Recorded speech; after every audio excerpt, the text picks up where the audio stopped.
With the change in weather, some individuals may experience changes in their moods and emotional responses. Here are some symptoms to watch out for in yourself and others. Low energy levels, feeling depressed, noticeable mood changes, headaches, oversleeping. These can be symptoms of a type of depression called seasonal affective disorder SAD. Remember to always take care of yourself and reach out to a healthcare provider, mental health professional, or loved one if you are experiencing symptoms that are impairing your ability to function, especially when the seasons change. If you or someone you know needs help, check out Wellness Together Canada on the website.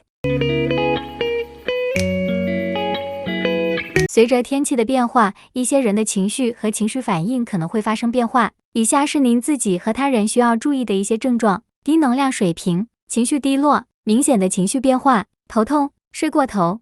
这些可能是一种称为季节性情感障碍 SAD 抑郁症的症状。切记始终照顾好自己。如果您遇到影响您功能的症状，尤其是在季节变化时，请联系医疗保健提供者、心理健康专家或亲人。如果您或您认识的人需要帮助，请访问 Wellness Together Canada Healthy Canadians。